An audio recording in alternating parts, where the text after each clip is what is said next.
Baiklah, hari ini akan kita simpulkan seri kita tentang tanda-tanda zaman. Dan akan kita simpulkan dengan membahas masalah antikristus. Mungkin Anda pernah dengar antikristus? Banyak orang dengar tentang antikristus dan tanda binatang, dan mereka bertanya. Kita akan coba menjawab beberapa pertanyaan hari ini. Terima kasih Bapa, kau beri aku izin menyampaikan firman-Mu hari ini. Terima kasih atas berkat-Mu Allah bagi telinga yang mau mendengarkan firman-Mu. Tuhan Yesus, bimbinglah kami hari ini, kuatkan kami dengan roh-Mu, berkati kami, semoga kami benar-benar merasakan kehadiran-Mu. Dalam nama Yesus kami berdoa, amin. Nah, antikristus merupakan salah satu topik menarik dari Alkitab dan orang bertanya di mana di dalam Alkitab dibicarakan tentang antikristus, atau apakah antikristus sudah lahir? Apakah ia ada di bumi sekarang? Tahukah kita siapa dia dan di mana dia? Seperti apa dia? Banyak pertanyaan seperti itu. Berapa lama ia akan pegang peran? Kita tidak bisa menjawab semuanya, tetapi kita akan coba menjawab pertanyaan itu dan membicarakannya. Tahukah Anda bahwa ada antikristus? Antikristus. Dan kapan antikristus itu akan muncul di bumi? Nah, minggu lalu kita mempelajari dan membahas tentang mimpi menakutkan Nebukadnezar. Ingat itu? Ia punya mimpi menakutkan dan seperti mimpi buruk. Dan ia kebingungan dengan itu sampai-sampai ia memanggil semua peramal, ahli nujum, siapa saja yang ia bisa jumpai, yang bisa memberitahukan arti mimpi itu. Dan ia berkata, aku ingin kalian memberitahu apa arti mimpiku dan katakanlah apa itu maksudnya. Dan tentu saja tidak seorang pun bisa, kecuali orang yang secara otomatis dan supranatural telah dipilih Allah pada zaman itu. Daniel dapat mengartikan mimpi itu. Ingat, Nebukadnezar bermimpi tentang patung yang menyala. Kita bicara tentang patung dengan kepala emas, dada dan lengannya perak, perut dan pinggulnya tembaga. Kakinya besi dan dua kaki, kakinya 10 jari dan terbuat dari campuran tanah liat dan besi. Lalu kita bicara tentang interpretasi Daniel tentang mimpi itu. Dan menurut Daniel, patung itu menggambarkan kekaisaran dunia yang berbeda atau kerajaan di sejarah kita. Dan ada gambar di sana. Anda tidak bisa melihat tulisannya. Tapi pada dasarnya kita tahu kepala emas patung itu menggambarkan kerajaan Raja Nebukadnezar atau kekaisaran Babilonia. Lalu dada dan lengan dari perak melukiskan Media dan kekaisaran Persia. Kemudian perut dan pinggul tembaga menggambarkan kekaisaran Yunani kuno. Lalu bagian keempat, kaki besi, menggambarkan kekaisaran Romawi. Dan akhirnya yang kelima dan terakhir dari patung itu, kaki, jari-jari besi, dan tanah liat diyakini menggambarkan pulihnya atau bangkitnya kekaisaran Romawi. Maka ingatlah, ketika Daniel bermimpi, mimpi ini benar-benar sejarah. Dan ia melihat sejarah ketika kekuasaan jatuh atau pemimpin nasional dan global jatuh dalam abad-abad tertentu. Dan kalau Anda pelajari sejarah, Anda lihat kalau kerajaan atau kekaisaran berbeda ini ada dan berkuasa dalam sejarah kita. Bukan sekedar sejarah Alkitab, tapi semuanya sejarah. Nah, sekarang Anda ingat bagian nubuat Daniel ini. Jari-jari tanah liat dan besi diyakini menjadi satu-satunya bagian yang belum pernah terjadi dalam sejarah dunia. Anda tahu 10 jari menggambarkan 10 kerajaan dan kita tidak dapat melihat pada sisi manapun sejarah Romawi di mana 10 pemimpin berperan dan berkuasa. Dan menurut Daniel akan terjadi perubahan besar kekuasaan secara internasional dan pengaruh bangsa-bangsa di dunia pada akhir zaman. Nah, kalau kita lihat semua masalah ini yang terjadi di dunia, semua ini misalnya seperti Syria dan segala macam gejolak di dunia, ternyata Alkitab sudah memperkirakan semua ini akan terjadi. Dan akan terjadi perubahan kekuasaan secara internasional dan pengaruh ketika mendekati akhir zaman. Kemudian dari perubahan kekuasaan secara internasional dan pengaruh bangsa-bangsa di dunia akan muncul yang menurut pemimpin global dianggap binatang atau antikristus. Maka penglihatan di Daniel 7 memberi kita gambaran. Di Daniel 7, ini penglihatan tentang badai besar. Ini penglihatan lain yang Daniel alami. Ia mengalami banyak penglihatan di sana. Dan buku Daniel bicara tentang penglihatan berbeda. Tapi yang satu ini, patung yang diinterpretasi Daniel, mimpi yang dialami Raja Nebukadnezar. Kali ini Daniel secara pribadi punya penglihatan.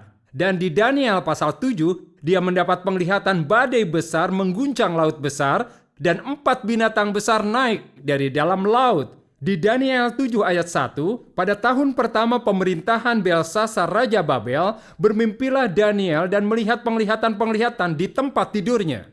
Lalu dituliskannya mimpi itu, dan inilah garis besarnya. Berkatalah Daniel demikian, pada malam hari aku mendapat penglihatan, tampak keempat angin dari langit mengguncangkan laut besar, dan 4 binatang besar naik dari dalam laut.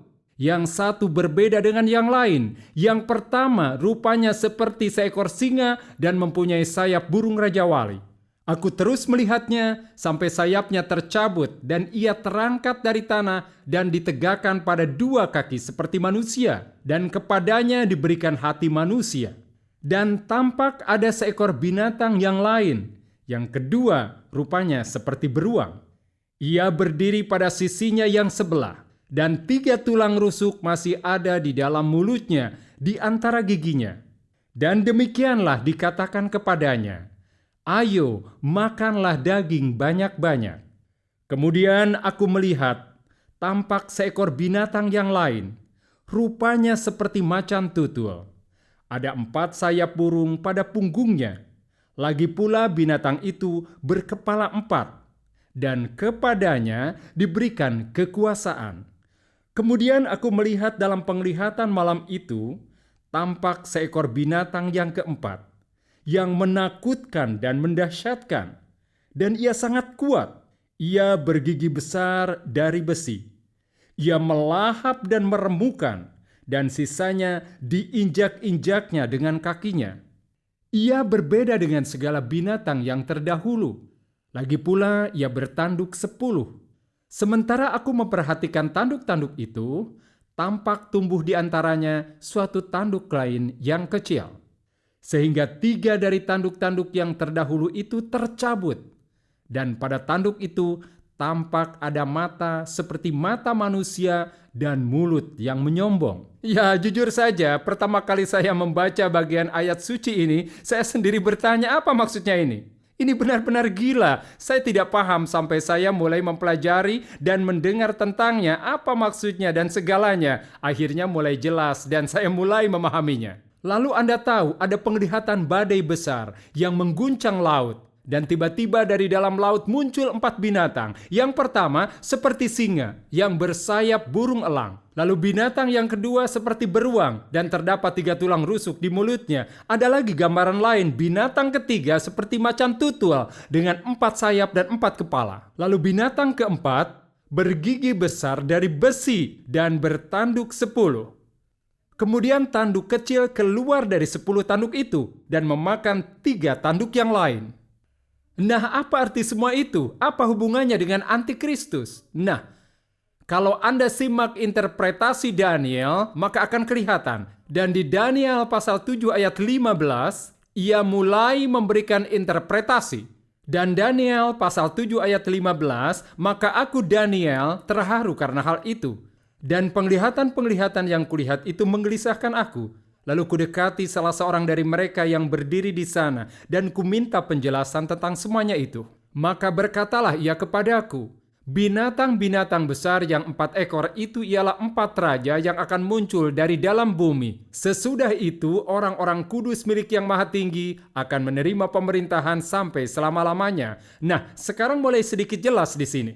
Dan sekarang Daniel punya interpretasi. Daniel mendekati seseorang yang sepaham dengan penglihatannya. Dan banyak orang percaya ini bisa jadi Gabriel malaikat. Karena selanjutnya di kitab Daniel, Gabriel muncul dan ia memanggil namanya. Dan ia bertanya kepada malaikat ini, ia bertanya, apa ini yang aku lihat? Dan menurut malaikat itu, 4 binatang menggambarkan 4 kerajaan yang akan muncul dari muka bumi. Dan dipercaya bahwa 4 binatang menggambarkan 4 kekaisaran dunia. Digambarkan di sini sama dengan yang digambarkan di Daniel pasal 2. Singa menggambarkan kekaisaran Babilonia. Beruang menggambarkan kekaisaran Media Persia. Macan tutul menggambarkan kekaisaran Yunani. Keempat menggambarkan kekaisaran Romawi. Pengulangan penglihatan di Daniel pasal 2. Tetapi Daniel ingin tahu secara spesifik tentang binatang keempat ini. Binatang keempat ini sungguh membuatnya penasaran dan ia bertanya, apa maksud dari binatang keempat ini? Nah, di Daniel 7 ayat 19, Lalu aku ingin mendapat penjelasan tentang binatang yang keempat itu, yang berbeda dengan segala binatang yang lain, yang sangat menakutkan dengan gigi besinya dan kuku tembaganya, yang melahap dan meremukan dan menginjak-injak sisanya dengan kakinya. Dan tentang ke-10 tanduk yang ada pada kepalanya, dan tentang tanduk yang lain, yakni tanduk yang mempunyai mata dan mempunyai mulut yang menyombong, yang tumbuh sehingga patahlah 3 tanduk dan yang lebih besar rupanya daripada tanduk-tanduk yang lain. Dan aku melihat tanduk itu berperang melawan orang-orang kudus dan mengalahkan mereka, sampai yang lanjut usia itu datang dan keadilan diberikan kepada orang-orang kudus milik yang maha tinggi, dan waktunya datang orang-orang kudus itu memegang pemerintahan. Nah, Daniel melihat bahwa binatang bertanduk 10 itu sangat berbeda dengan yang lainnya. Dan terutama ia melihat bahwa tanduk yang kecil yang keluar dari yang 10 itu dan memakan 3, bahwa tanduk kecil itu berperang melawan orang kudus. Dan di ayat 23, binatang yang keempat itu ialah kerajaan yang keempat yang akan ada di bumi, yang akan berbeda dengan segala kerajaan dan akan menelan seluruh bumi, menginjak-injaknya dan meremukkannya. Ke-10 tanduk itu ialah ke-10 raja yang muncul dari kerajaan itu. Kemudian raja yang lain, ini tanduk yang kecil. Sesudah mereka akan muncul seorang raja. Dia berbeda dengan raja-raja yang dahulu yang akan merendahkan 3 raja. Dan tiba-tiba tanduk itu menjadi ia akan mengucapkan perkataan yang menentang yang maha tinggi, dan ia akan menganiaya orang-orang kudus milik yang maha tinggi. Ia berusaha untuk mengubah waktu dan hukum. Mereka akan diserahkan ke dalam tangannya selama 1 masa, 2 masa, dan setengah masa. Nah, tanduk kecil yang keluar dari 10 tanduk itu dipercaya sebagai pemimpin global yang antikristus. Antikristus berarti akan melawan Kristus, orang-orang Kristen dan semua yang menyangkut kekristenan. Dan antikristus akan selalu berusaha menyingkirkan atau menggantikan Kristus. Lihatlah gambaran tentang tanduk kecil di ayat 25. Ia akan mengucapkan perkataan yang menentang yang maha tinggi, akan menganiaya orang-orang kudus milik yang maha tinggi. Ia berusaha untuk mengubah waktu dan hukum, dan mereka akan diserahkan ke dalam tangannya selama 1 masa, 2 masa, dan setengah masa. Dengan kata lain, akan ada suatu masa antikristus berkuasa. Dan jumlah mereka, kalau Anda lihat pada waktu yang dinubuatkan, sekitar 1260 tahun. Jadi antikristus akan muncul pada perubahan kekuasaan internasional dan pengaruh bangsa-bangsa di dunia.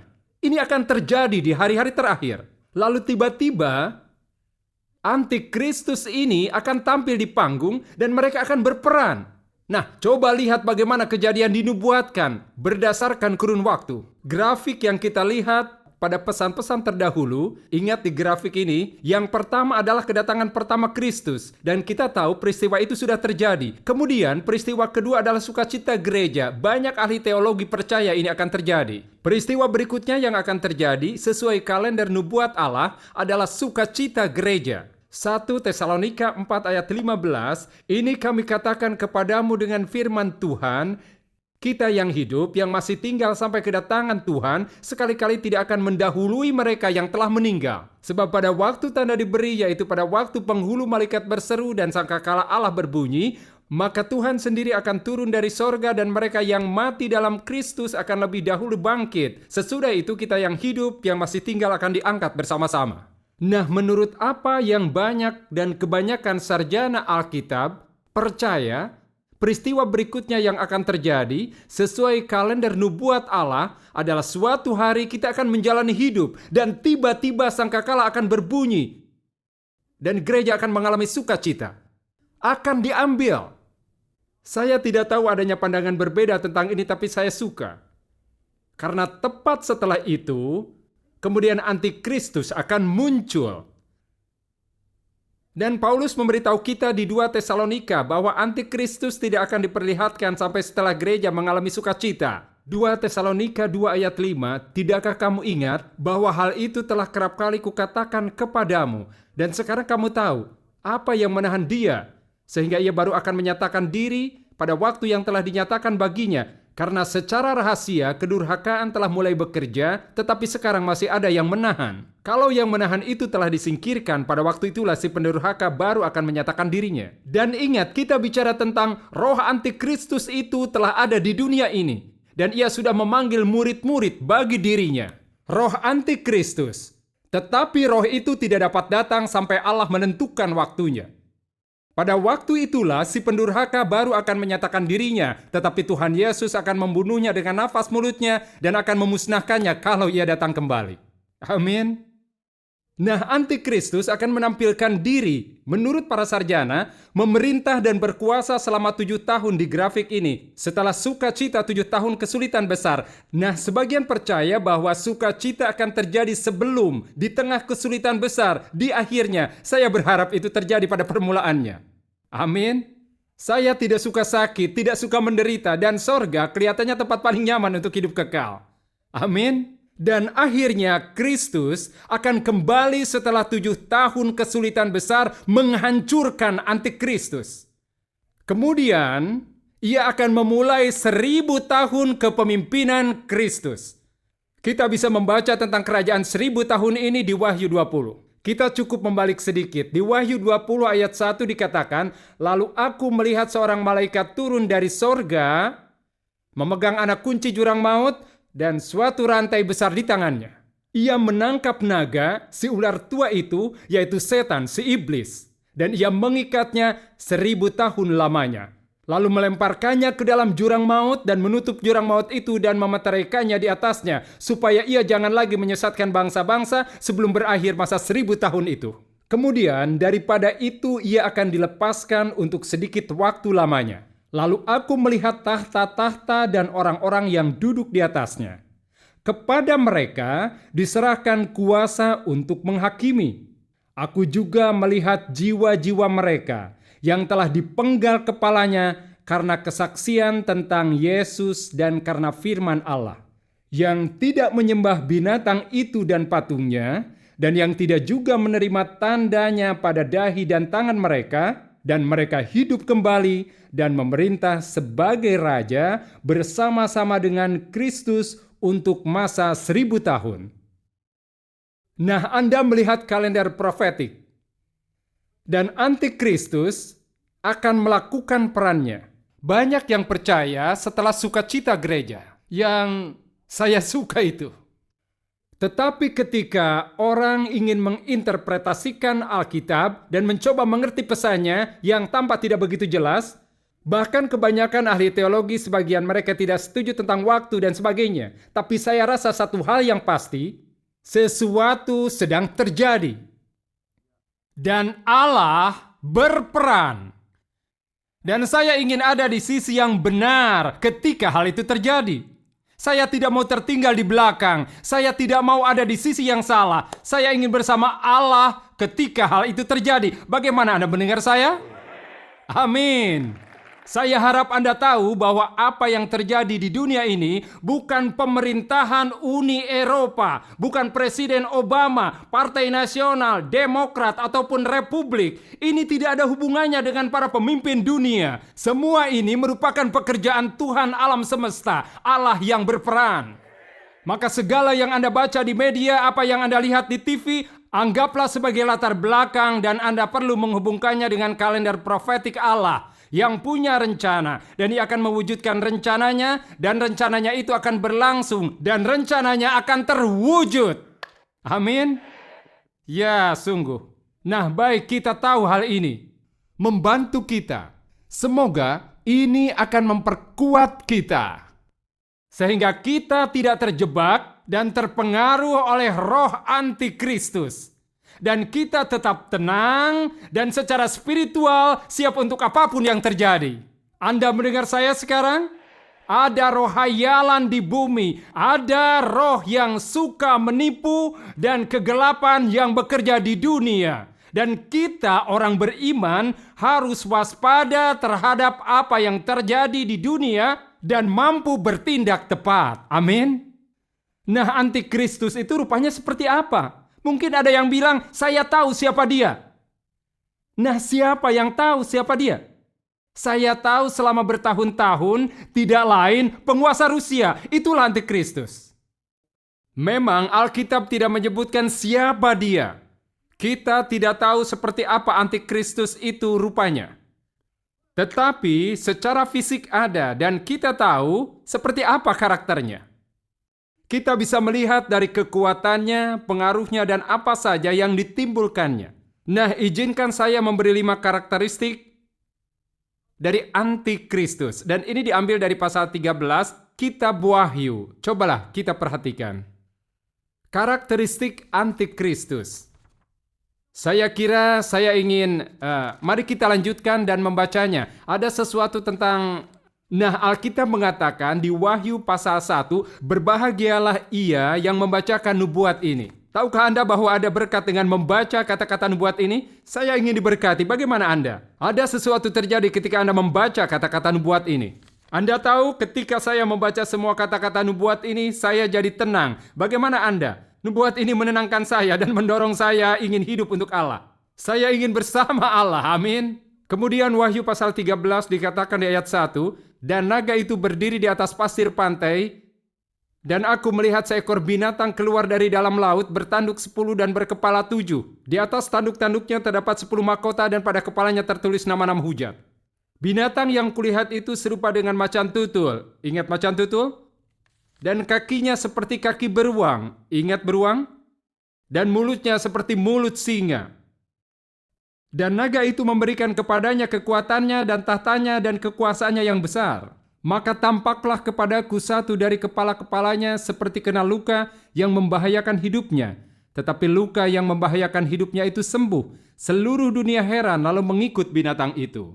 Dan mereka menyembah naga itu, karena ia memberikan kekuasaan kepada binatang itu. Dan mereka menyembah binatang itu sambil berkata, siapakah yang sama seperti binatang ini? Dan siapakah yang dapat berperang melawan dia? Dan kepada binatang itu diberikan mulut yang penuh kesombongan dan hujat. Kepadanya diberikan juga kuasa untuk melakukannya 42 bulan lamanya. Lalu ia membuka mulutnya untuk menghujat Allah, menghujat namanya dan kemah kediamannya, dan semua mereka yang diam di sorga. Dan ia diperkenankan untuk berperang melawan orang-orang kudus, dan untuk mengalahkan mereka, dan kepadanya diberikan kuasa atas setiap suku dan umat dan bahasa dan bangsa. Dan semua orang yang diam di atas bumi akan menyembahnya, yaitu setiap orang yang namanya tidak tertulis sejak dunia dijadikan di dalam kitab kehidupan dari anak domba yang telah disembelih. Barang siapa bertelinga, hendaklah ia mendengar. Barang siapa ditentukan untuk ditawan, ia akan ditawan. Barang siapa ditentukan untuk dibunuh dengan pedang, ia harus dibunuh dengan pedang. Yang penting di sini ialah ketabahan dan iman orang-orang kudus. Nah, di sini di Wahyu 13, kita mendapat beberapa karakteristik yang kita percaya merupakan gambaran antikristus. Pertama-tama, kita percaya bahwa ia akan mendapat kekuasaan dari setan itu sendiri. Di Wahyu 13 ayat 1 dikatakan, aku melihat seekor binatang keluar dari laut. Ingat, 4 binatang keluar dari dalam laut, dan bertanduk 10 dan berkepala 7. Di atas tanduk-tanduknya terdapat 10 mahkota, dan pada kepalanya tertulis nama-nama hujat. Binatang yang kulihat itu seperti macan tutul, dan kakinya seperti kaki beruang, dan mulutnya seperti mulut singa. Dan naga itu memberikan kepadanya kekuatannya dan tahtanya dan kekuasaannya yang besar. Jadi menurut gambaran ini, setan sendiri memberi antikristus kekuatannya dan pengaruhnya di dunia. Seseorang bertanya, nah siapakah antikristus itu? Antikristus adalah setan yang datang ke dalam tubuh. Setan yang masuk ke tubuh. Dialah antikristus. Karakteristik yang kedua adalah bahwa ia akan bangkit dari kematian secara ajaib menurut Alkitab. Di ayat 3 dikatakan, maka tampaklah kepadaku satu kepala-kepalanya seperti kena luka yang membahayakan hidupnya, tetapi luka yang membahayakan hidupnya itu sembuh. Seluruh dunia heran lalu mengikuti binatang itu. Nah, ini adalah tiruan kebangkitan Kristus. Ini tiruan kebangkitan. Ia benar-benar terluka, tapi bisa sembuh. Ia bisa hidup kembali. Nah, itulah karakteristik kedua. Tahukah Anda antikristus itu tidak akan jadi orang normal? Ia tidak akan jadi pemimpin biasa. Ia akan punya kehebatan supranatural, bukan oleh roh Allah, melainkan roh lain yang memberikan kekuatan, yaitu roh setan. Kemudian karakteristik ketiga yang kita lihat, yaitu diikuti dan disembah-sembah seluruh dunia. Bukan hanya suatu bangsa, melainkan seluruh dunia. Wahyu 13 ayat 3 mengatakan, "Maka tampaklah kepadaku satu dari kepala-kepalanya seperti kena luka yang membahayakan hidupnya. Tetapi luka yang membahayakan hidupnya itu sembuh. Seluruh dunia heran lalu mengikuti binatang itu." Coba pikirkan hal ini bersama-sama. Misalnya kita mendengar berita di CNN atau Fox bahwa ada salah seorang pemimpin di Uni Eropa atau apalah yang tewas ditembak dan mereka menunjukkan gambar orangnya yang tergeletak di tanah, tapi tiba-tiba ia hidup kembali. Apa yang akan terjadi di seluruh dunia ketika mereka melihat itu? Apa yang mereka katakan, mereka pikirkan, dan inilah yang dibicarakan oleh Alkitab, itu terjadi. Dan lalu tiba-tiba ketika mereka melihat, tiba-tiba mereka mengagumi ini dan mereka mengikuti binatang itu. Maka walaupun orang sudah menyembah Allah, mereka mengganti sembahannya itu. Ayat 4 mengatakan mereka menyembah naga itu. Naga itu setan karena memberi kekuasaan pada binatang itu. Dan mereka juga menyembah binatang itu. Kalau Anda lihat Wahyu 12, Anda akan lihat siapakah naga itu. Alkitab memberitahu dengan jelas siapa dia. Siapakah yang sama seperti binatang ini? Dan siapakah yang dapat berperang melawan dia? Saya kira ada satu yang dapat melawan dia. Amin. Karakteristik keempat dari antikristus adalah dia yang mampu menganiaya dan mengalahkan umat Allah. Dan ini yang dikatakan ayat 5, kepada binatang itu diberikan mulut yang penuh kesombongan dan hujat.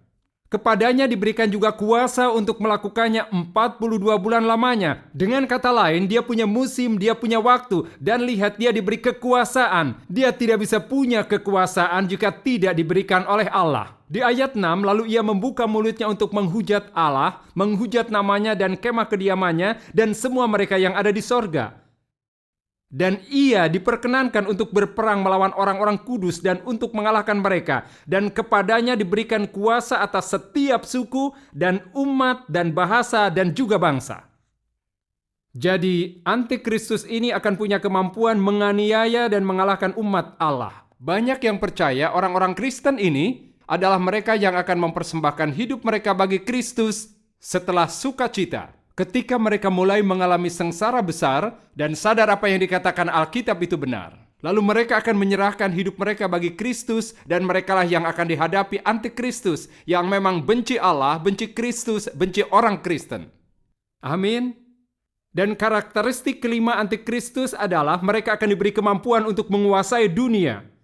Di ayat 7, dan ia diperkenankan untuk berperang melawan orang-orang kudus untuk mengalahkan mereka. Dan kepadanya diberikan kuasa atas setiap suku, umat, bahasa, dan bangsa. Nah, jadi ia tidak hanya akan jadi pemimpin di suatu tempat di Timur Tengah.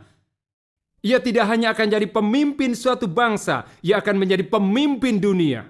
Tahukah Anda apa yang saya pikirkan? Di dalam sejarah kita, ada saja pemimpin dunia. Amerika telah menjadi pemimpin dan yang lain pernah memimpin, dan Amerika dalam tingkat tertentu telah menjadi pemimpin, tapi kita belum jadi pemimpin dunia. Belum mengendalikan seluruh dunia. Tapi antikristus akan menjadi pemimpin dunia. Ia akan mengendalikan apa saja. Pengaruhnya akan sampai ke setiap bangsa, setiap suku dan setiap bahasa. Tahukah Anda?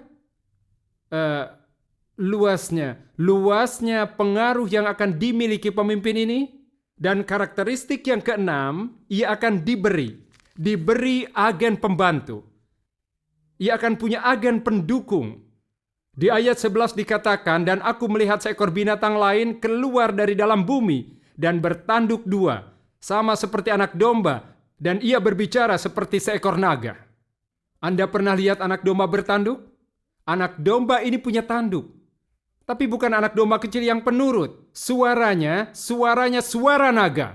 Ingat siapa naga itu? Wahyu 12. Itu setan, itu ular. Maka binatang kedua adalah apa yang disebut diyakini sebagai nabi palsu. Dan nabi palsu ini diberi kekuatan dan kemampuan luar biasa. Dan tugas nabi palsu ini untuk membuat semua orang menyembah antikristus.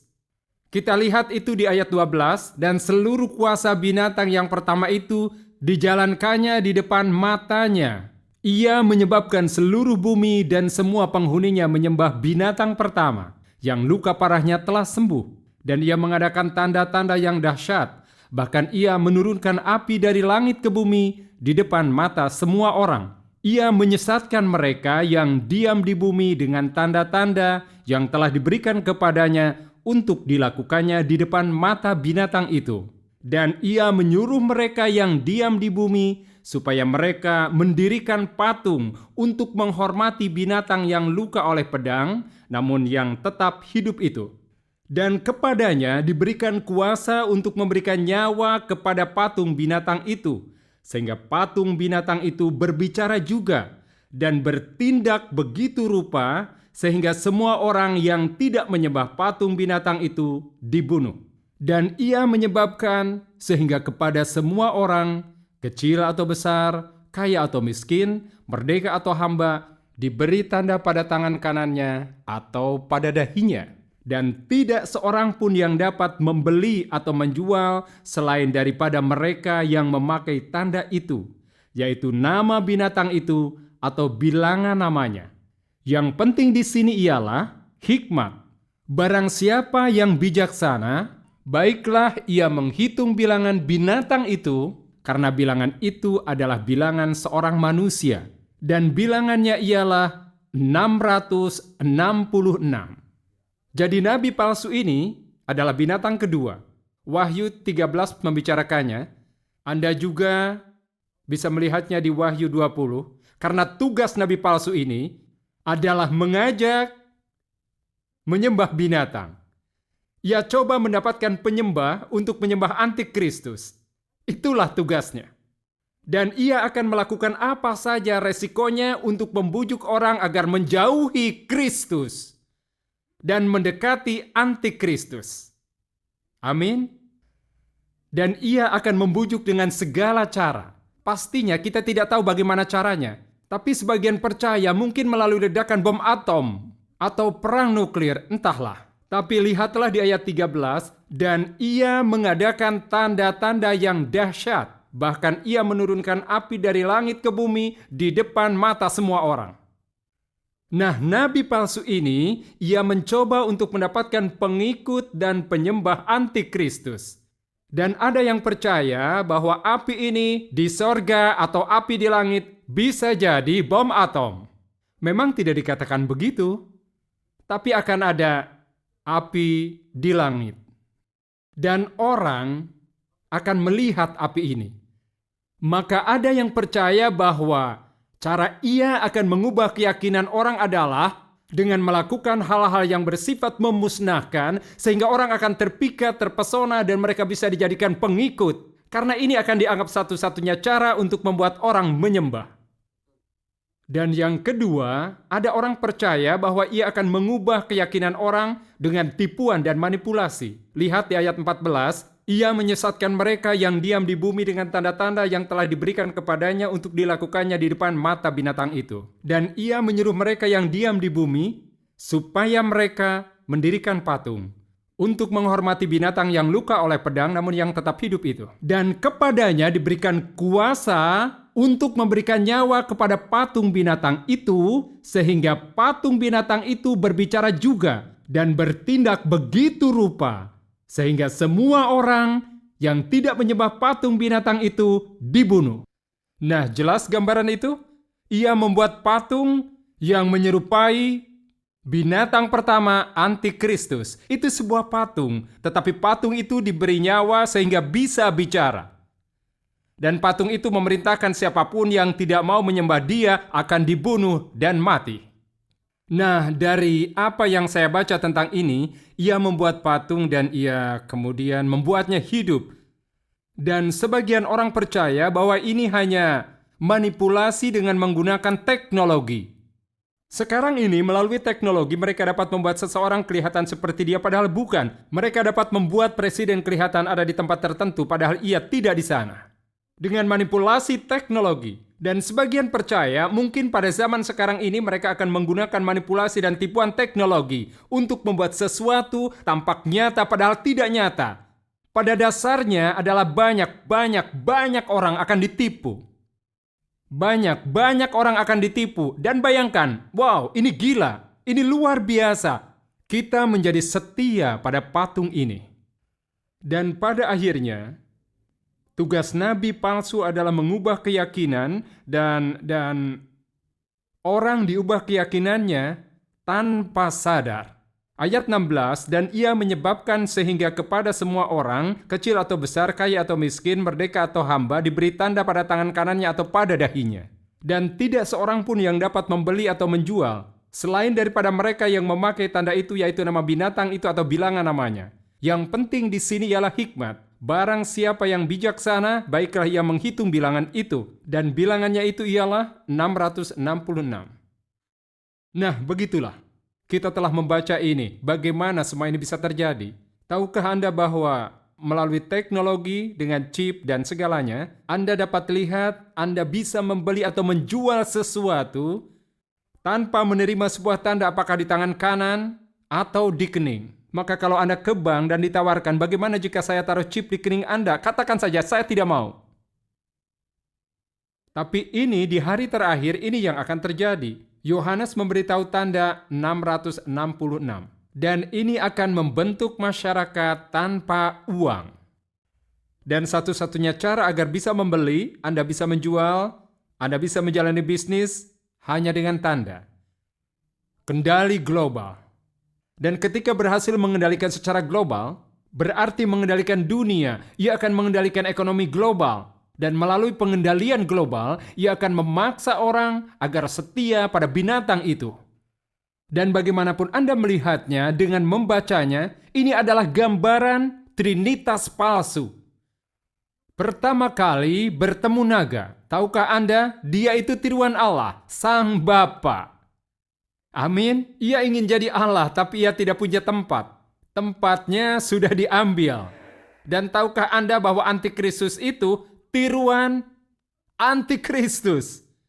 Antikristus mencoba mengambil alih dan naga mencoba berbuat seperti Allah dan ia terus mencoba menciptakan kerajaannya sendiri. Dan nabi palsu itu tiruan Roh Kudus. Itu gambaran Trinitas palsu.